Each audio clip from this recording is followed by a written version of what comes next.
Assalamualaikum warahmatullahi wabarakatuh. Perkenalkan, nama saya Sabrina Vida Safira, Prodi Teknik Sipil. Saya akan mempresentasikan tugas bab 6, yaitu pengelolaan sumber daya air yang diampu oleh dosen Pak Nasyim Fakih.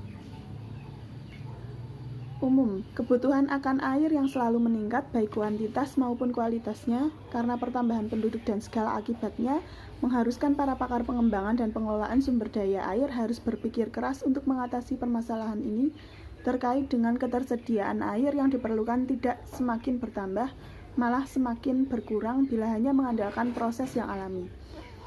Untuk itu diperlukan adanya suatu perencanaan yang agak ambisius, seperti melakukan penyulingan air laut, sudah dipraktekkan di Arab Saudi, membuat hujan, memanfaatkan air buangan atau air drainase untuk menyuntik akuifer, mendatangkan air dari luar pulau atau negara, dan sebagainya.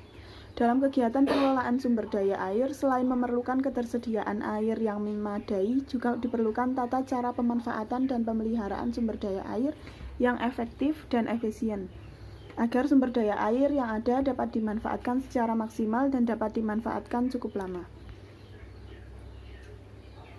Tugas sebagai perencana pengelolaan sumber daya air secara umum adalah mengidentifikasi dan mengembangkan rencana-rencana pengelolaan atau merancang sistem sumber daya air yang memungkinkan untuk melakukan evaluasi mengenai dampaknya terhadap perekonomian, ekologi, lingkungan, dan aspek sosial agar tidak menjadi konflik kepentingan. Berdasarkan pengalaman pengelolaan beberapa sumber daya air, dapat disimpulkan bahwa untuk mendapatkan suatu hasil pengelolaan sumber daya air yang menyeluruh dan efisien, diperlukan adanya yang pertama komunikasi yang baik antar perencana yang memiliki disiplin ilmu yang berbeda mengenai pengelolaan sumber daya air. Yang kedua, tenaga yang profesional dan bertanggung jawab di bidangnya masing-masing. Yang ketiga, badan yang berwenang dalam mengambil dan menetapkan suatu keputusan untuk menghindari adanya pengambilan keputusan yang terlalu lama agar adanya perubahan kondisi proyek, khususnya anggaran proyek dan pemanfaatan proyek dapat dihindari. Secara umum, konsep pengelolaan sumber daya air mempunyai tingkatan-tingkatan, yaitu yang pertama, pengelolaan pada tingkat daerah pengaliran sungai. Kegiatan pengelolaan hanya mencakup sumber daya air yang berada pada daerah pengaliran sungai yang relatif kecil dan merupakan bagian dari wilayah sungai. Pengelolaan semacam ini biasanya bersifat parsial, sehingga cara pengelolaannya relatif sederhana dan hasil yang dicapai biasanya kurang optimal. Yang kedua, pengelolaan pada tingkat wilayah sungai. Pengelolaan sumber daya air pada satu wilayah sungai sering disebut sebagai satu sungai, satu pengelolaan. One river, one management. Pengelolaan semacam ini lebih bersifat terpadu, sehingga dalam pelaksanaannya lebih kompleks dan mempunyai kelebihan dalam optimalisasi pemanfaatan sumber daya air. Yang ketiga, ada pengelolaan antar wilayah sungai. Pengelolaan pada tingkat ini lebih kompleks dan sangat rumit, karena biasanya menyangkut masalah peraturan administrasi dan urutan prioritas pemanfaatan atau penanganan, khususnya bila wilayah sungai berbeda dengan wilayah administrasi. Selanjutnya, agar pelaksanaan pengelolaan sumber daya air dapat menyeluruh dan efisien, maka diperlukan adanya komponen-komponen sebagai berikut. Yang pertama, adanya data masukan yang berupa ketersediaan sumber daya air, jenis pemanfaatan, waktu pemanfaatan, lokasi pemanfaatan, dan sebagainya pada wilayah pengelolaan. Yang kedua, adanya tata cara atau aturan pengoperasian yang memberikan hasil yang optimal untuk setiap alat atau bangunan pemanfaatan yang berada di wilayah pengelolaan. Yang ketiga, adanya pengukuran hasil pengelolaan atau output. Yang keempat, adanya analisa dan pemecahan masalah terhadap cara pengoperasian dan hasil pengelolaan.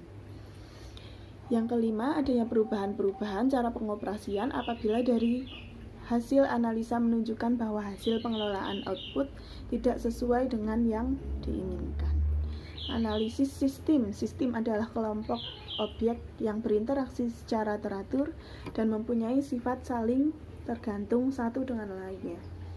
Sifat-sifat dari suatu sistem dapat dipengaruhi oleh beberapa faktor, antara lain yang pertama, aturan yang menentukan apakah objek dapat dipertimbangkan sebagai bagian dari sistem atau lingkungan. Yang kedua, pernyataan dari masukan atau input dan keluaran atau output yang menyatakan bagaimana interaksinya terhadap sistem atau lingkungan. Yang ketiga, pernyataan tentang hubungan antar elemen-elemen dari sistem atau lingkungan, masukan dan keluaran termasuk umpan balik dari hasil interaksi antar masukan dan keluaran.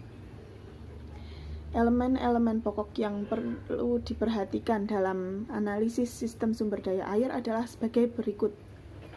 Bersumber dari Sujarwo 1987. Yang pertama, iklim dan suplai air perlu pemahaman karakteristik stokastik ketersediaan air. Ketersediaan air hujan dan sungai berfluktuasi atau mengikuti musim, sehingga diperlukan menganalisa yang sesuai dengan kondisi alam setempat.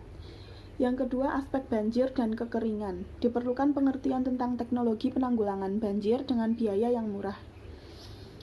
Kemudian yang ketiga, penggunaan kombinasi air permukaan dan air tanah. Diperlukan pemahaman siklus hidrologi air tanah serta batas-batas penggunaannya, ketersediaan dan pengisian kembali air tanah. Yang keempat, terdapat konservasi air dalam usaha pertanian, menghindari penggenangan yang berlebihan. Yang kelima, kualitas air. Diperlukan pemahaman beberapa peraturan perundangan yang menyangkut limbah industri, limbah rumah tangga, limbah industri pertanian atau pestisida, dan lain sebagainya.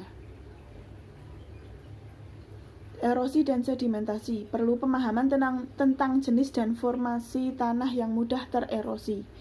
Yang ketujuh, ada air sebagai sumber energi, perlu pemahaman penggalian potensi air sebagai sumber energi.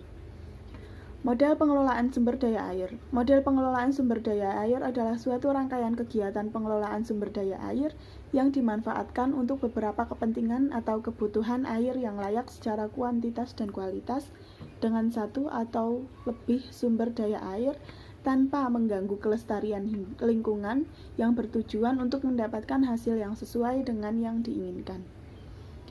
Macam-macam model pengelolaan sumber daya air.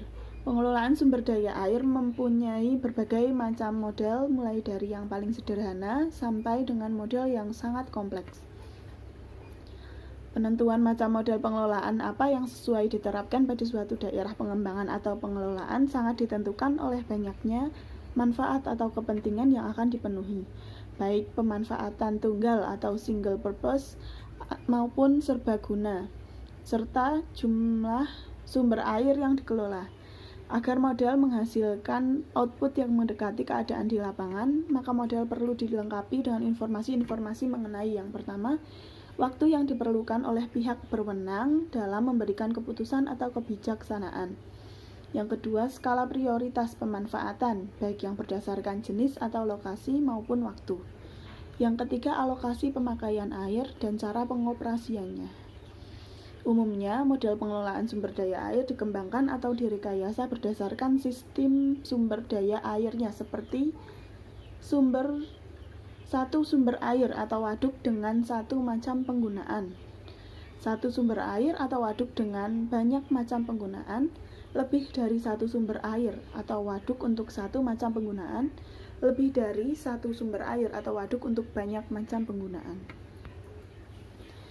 Sekian presentasi dari saya. Apabila ada kesalahan kata, saya mohon maaf. Terima kasih. Wassalamualaikum warahmatullahi wabarakatuh.